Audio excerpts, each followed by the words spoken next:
Hi, I'm Tracy Adler, Johnson-Pote Director of the Wellham Museum of Art at Hamilton College and the curator of Rhona Bitner Resound. We're here joined by the artist herself today, and we're going to take a virtual tour of some of the works in the exhibition. The exhibition itself features 7 bodies of work from the last 30 years, so it's a very exciting moment for Rhona to actually look back on this tremendous body of work. Also, it's Rhona's first solo museum exhibition, so the Wellham Museum is thrilled to be part of this milestone. And much of your work explores the material trappings and spaces of performance. That's one of the biggest themes in the show. Do you want to talk a little bit about why you're so drawn to that to begin with? I realized early on that there's a distinct symmetry between the camera and the theater. Both are dark spaces or dark boxes within which an image appears. The aperture of a camera and the stage, something happens. And whatever that is a way to try and understand and interpret the world outside. So it's outside the camera, outside the stage. Even the first camera from the 16th century was a camera obscura, which is a dark room with a hole to the outside. And I thought, well, that symmetry might be a nice place to sort of park myself. And the more I learned about the world of theater and performance and spectacle, the more interesting it became and the more intrigued I became. And so I started to parse out the different ideas within those parentheses and make work as I went along. And I think there's also one of the things that you've talked about with me is that performance is a very personal experience, but it's also a communal experience. Absolutely. And there's something really meaningful about that duality that's happening at the same time. It makes us feel like we're part of something. It's the same symmetry, the outside and the inside, the memory and the communal, the personal and the communal. It's all there. Yeah. Yeah, there's no one who hasn't seen a performance, so everyone can relate to something. Or been in a performance or experienced it in some way. Right.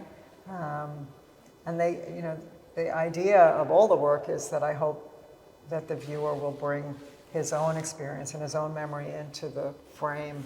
I step aside. It's really made to showing them. To welcome them, and I hope they can see themselves within the frame. I hope they can. Take it. Okay, well, let's get started then and start talking about the first series, which is featured here, Stage. Stage. Well, this is actually a connector image between circus and stage. Yeah. It is the entry to the ring of the Big Apple Circus. And we decided to put this on the title wall because here we're going to get a little closer, because it's actually a bridge piece, but it's significant in that you often have these works where you think it's maybe the end of a body of work, and then it actually ends up being the beginning of a new body of work. So this marks the end of circus, which we will talk about in a few minutes, but it marks the beginning of stage. So to me, it's a real connector image. I became very good friends with the Big Apple Circus when I was working on the circus project, and I had the idea for stage. They were gracious enough to allow me to photograph the ring, and I'm standing from the perspective of the performer who's about to enter the ring, and it says a lot. It says it's a full moment where the audience on the outside is waiting and expecting and anticipating, and the performer is preparing, anxious, excited, dreading, a little bit like me before this video.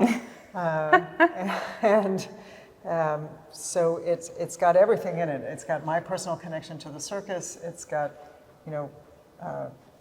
sort of looking back at the 10 years I spent photographing circuses around the world, and it's looking forward to the stage project. Yeah. And the interesting thing about stage, and what I love about it, is that the images show this pregnant moment of like right when the curtain is just rising. So it is also that moment of anticipation for the audience. Absolutely. And so we're going to walk over to one of the images from the State Theater in New York, which is where Rhona and I saw our earliest performances as children.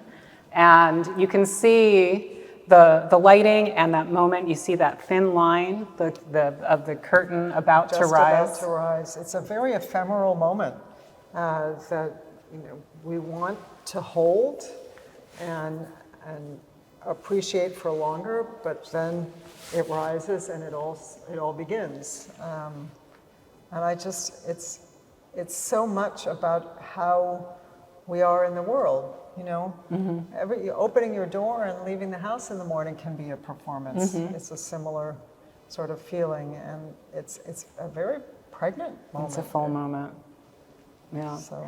And I think it's also interesting because in these instances, it was not during the performance, you worked with the lighting technicians. And so it's also like you are referencing this sort of communal moment, but at the same time, you've had this privilege to actually be able to shoot it. And I think that there's something really interesting about that, and it relates to some of the other work where there's no one on the stage, there's no one in the space. In a way, this is kind of forecasting that later work where that becomes a really critical and central part of the work.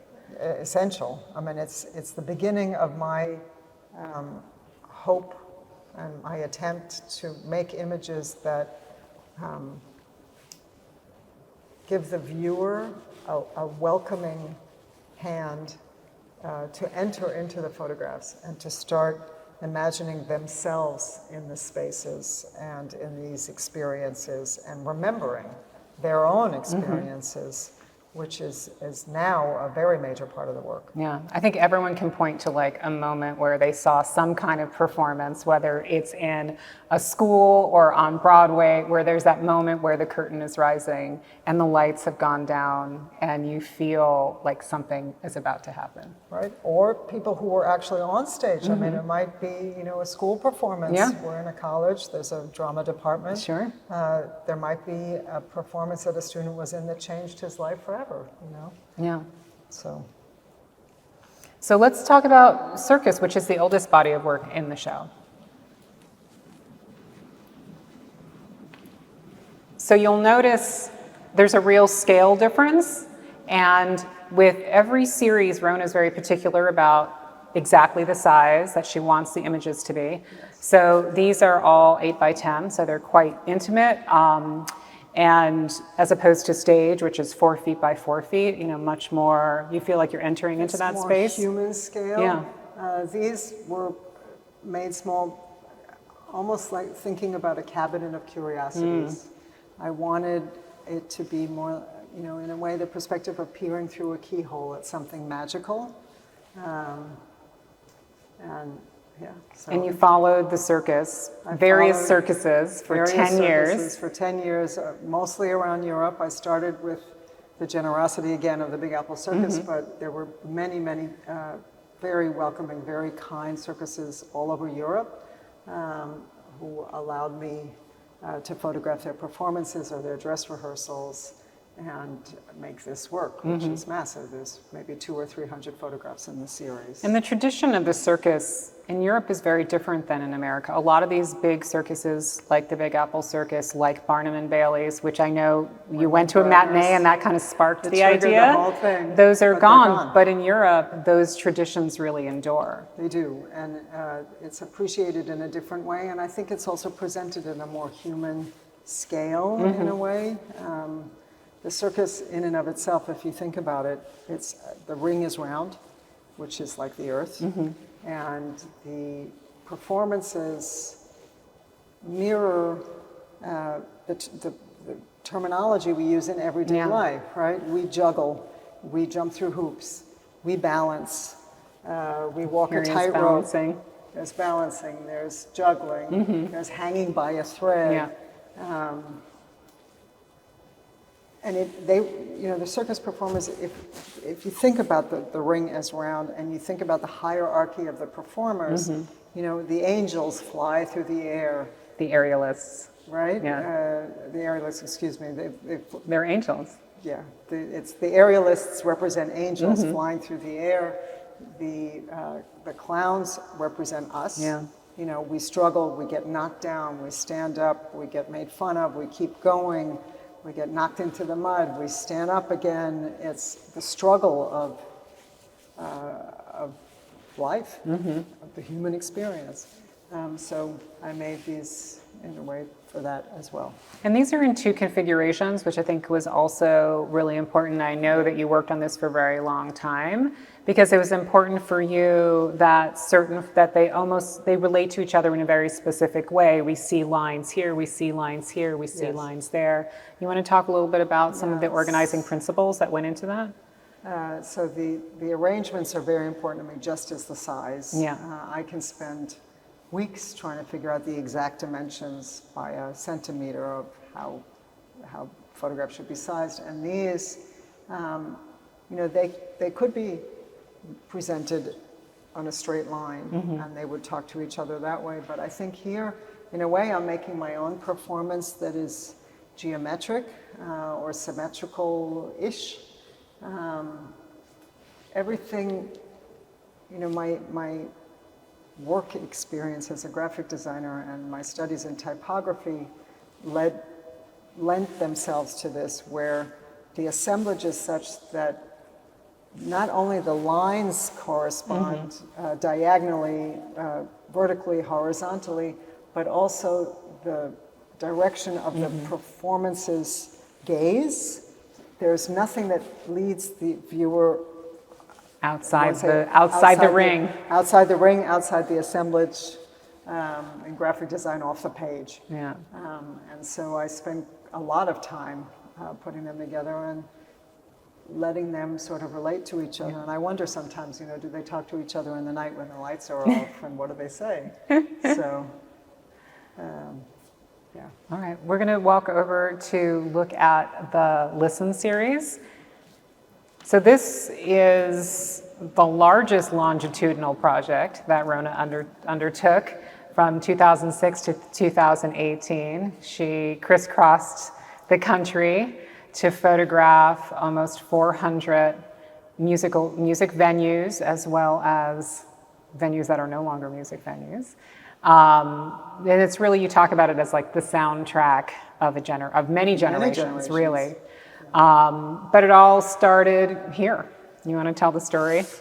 So when I was finishing the stage series, CBGB's, which was the seminal punk, new wave, experimental music club in New York, announced that it would finally close.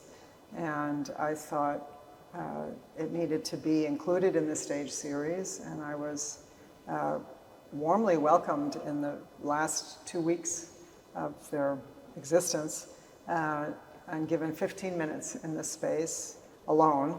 The club was very rarely empty, and I stood on what really is to many, many people hallowed ground. Yeah. And I made this photograph, and I got back to the studio, and I made a small print of it and stared at it for weeks.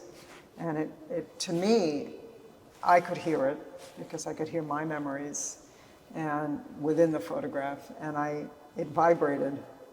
And I realized it can't be the last photograph of a series. It needs to be the first.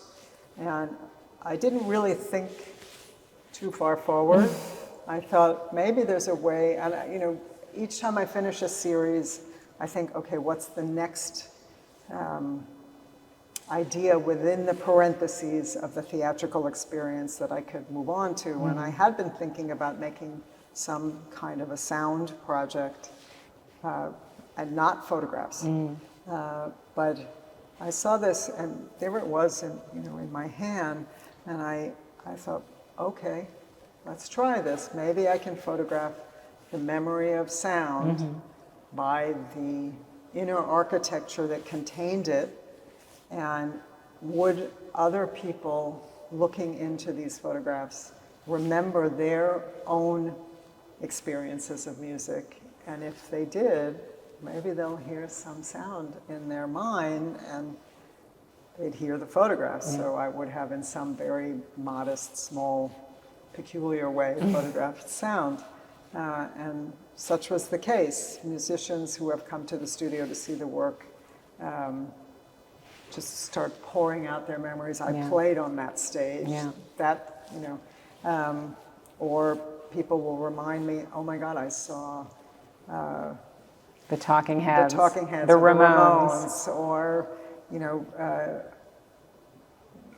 Sonic Youth, whatever it is that, or the Stones, or Ella Fitzgerald, or and that's, some of these performances changed lives. People became musicians because they saw a band that led them to believe that they could do that, and did. Yeah, I remember Iggy Pop talks about seeing Buddy Holly, right? No. Oh, no. The Doors. Oh, the Doors, yes, the Doors. There's a photograph in the series from Ann Arbor, from the University of Michigan, where Iggy saw the Doors perform, and really it propelled him forward. He talks about it in his biography. And the other thing is that all the pictures are empty, and we've talked about this before too. I think because there aren't people in, it really invites you in, because if there were people in it, you would know that you're not with them. Exactly. And you always, I call it a runway, but you always include a lot of foreground. So you feel as though you could walk into that space, or that you were standing on the edge of that space. And you often take the perspective of the listener or the audience in these pictures as well. I want the viewer in all of my work to be, I'm opening the door, I'm pulling the curtain back, and I'm saying, please come in and bring your experience, bring your memory, bring your thoughts with you.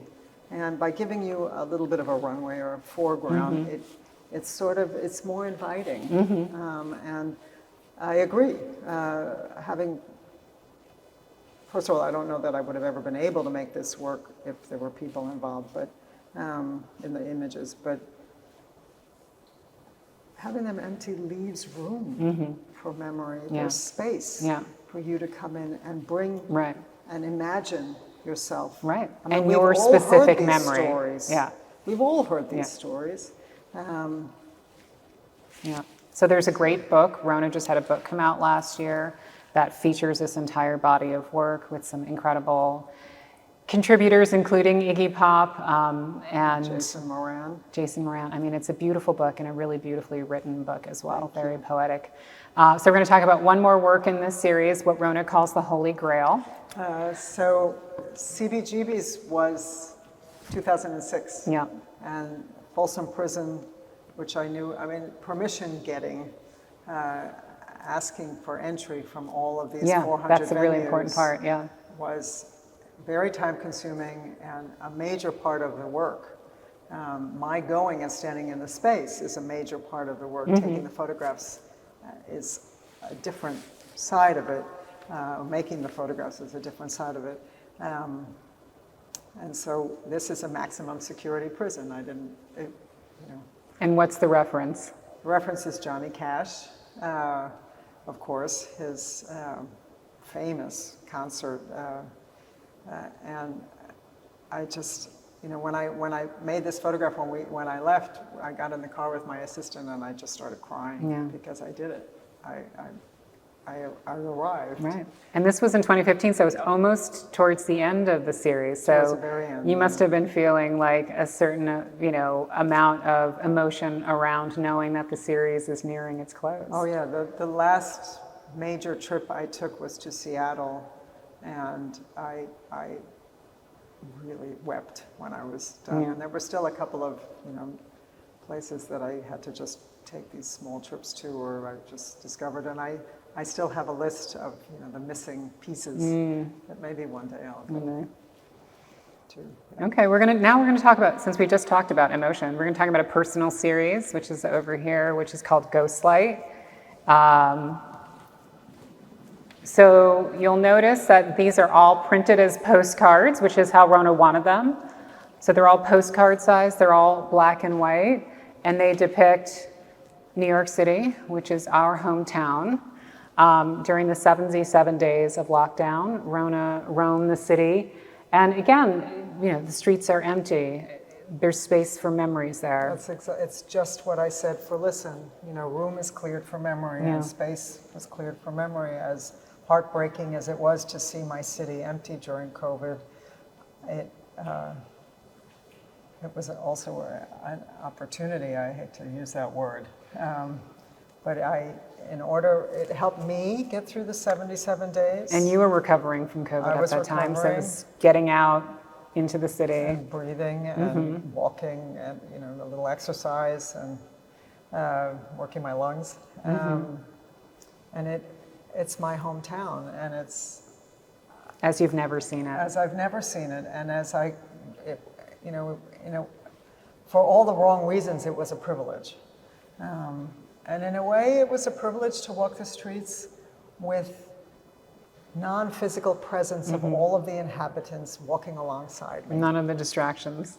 It's not only that it wasn't distractions, I was aware that everybody wasn't there. I was aware that they were missing and that, everybody was afraid and suffering. It was a heartbreaking time. Yeah. And it was a way to get through it. Yeah. So I just went to see my hometown. And you talk about that a lot, like absence and presence is very much embedded in your work. It's in what's all there, of these photographs. What's there, what's not there, what's implied. And I hope that that's communicated so that, an absence and the presence is the viewer, what he brings into the work, and the absence is what allows the room for that. Yeah. So. Okay, so we're going to finish by talking about an ongoing series started in 2020. Which I'm very excited about. Yes, right over here. It's called Point. What I find fascinating about this body of work is that when people see the images from afar, everyone has a different association. Then they get up close, they start to look at it, it looks familiar to them. Then they, maybe they read the text and they realize it's the very tip of a point shoe. As Rhona would say, the point is the point. The point is the point. So tell us about the whole story about how the toe shoes came into your life initially. And it's a body of work that's continuing to evolve. Yeah, so I've had little miracles in my work. Doors left open, people answering phones even though they weren't supposed to, venues in the music series that were still standing even though everybody told me, no, it's not there anymore. But I was so determined that I went to the address and there it was. When I finished the Listen series, after working 18 to 20 years on a project, you really get a little crazy and nervous about what am I going to do next. And just as when I finished stage, I thought I would do a sound piece, I was thinking about dance and how was I going to work that. And then, getting permission for an empty space is one thing. Getting permission to shoot actors or dancers is a whole nother thing. Different dimension. And even more difficult. So struggling with this, and a friend of mine was clearing out his storage space, and he offered me shoes that he had found on the street in New York City 12 years earlier. Right. And he said, there's a box of, what did he call them? Ballet slippers. Worn ballet slippers. He didn't say. He didn't know that. He just said ballet slippers. He knew, but he just said, Right. Do you want them? And yes. And he put them in a car and service and sent them to the studio. And I went downstairs and I take this box out of the car and I go up and I dump them out. And there's 151 worn toe shoes, point shoes. And I didn't know what to make of them. And I, as rigorous and methodical as I am, I lined them up in the hallway outside my studio by size. And I sat on the floor and I stared at them. And I would go back into the studio and start reading, more about ballet. I knew about ballet as an audience member, but not really more than that. And the more I read, the more I understood that the point is in the point, that everything that it takes to be a ballerina and dance, the strength, the commitment, the love, you talked about the love, the dedication, the pain, to make your way across the stage appearing effortless and light as a feather. And I held these shoes. I never in a million years imagined that the shoes would be as hard as they are. Yeah, they're hard as a rock, And I thought, okay, so maybe I can find a way to work with these shoes to illustrate that idea. And it took months of technical experimentation from every kind of camera, 8x10 view camera, 4x5 view camera, digital cameras, bellows on a digital camera. We made these monstrosities out of 3 cameras until I realized that I really didn't have a choice, and it was going to have to be the first completely digital camera project that I ever made. All the other work is made in film because of the physicality of the light hitting the film. It was important for those bodies Very of work. important. Here I needed to say what I needed to say, and the only way to do it was digitally, so it became that. And what I realized is how much this relates to all the other work, because the other work are empty spaces where something happened. These are smaller items, empty spaces where something happened. So there's a continuity there. So there is, again, the absence and the presence of the ballerina and of us. Oddly, the perspective is the perspective of the stage itself. But we're seeing ballet in much in the same way we've seen those other spaces in a way that we've never been able to, a privileged view. And the thing that made the hairs on the back of my neck stand up is that when I started turning the shoes over, many of them had names written on the underside. And as Tracy said, we both grew up going to Lincoln Center, and I had fought hard to get on the stage at the State Theater when I was making the stage series. And the shoes all belong to the New York City Ballet, whose home theater is the State Theater, which is represented in the stage series. So it came full circle. It feels to me like these shoes needed to be in my studio, and they found their way to me somehow. But it's exciting too because you've continued to build on it. There's been more shoes. Absolutely. And this shoe is Misty Copeland's shoe. You reached out to her and she was kind enough to give it to you. You can actually see her signature there.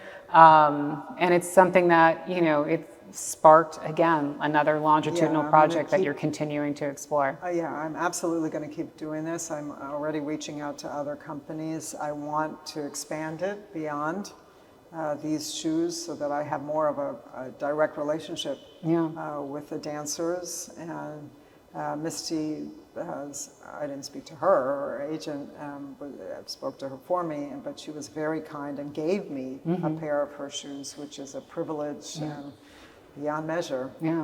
So I'm very proud that she's included in this. And it's interesting because you said some of the shoes are signed, but most of them are not. So the images here, they're ballerinas that we don't know. We don't know. And so there's an element of mystery too, just the same way like a space has been inhabited by people known and unknown. Exactly, exactly. And it's humbling, to have them in my hands. It really is. So I think this is a nice way to end our tour. So thank you so much for joining us for the tour. We hope that you will come and see the exhibition in person. The exhibition is on view from September 9th through December 9th.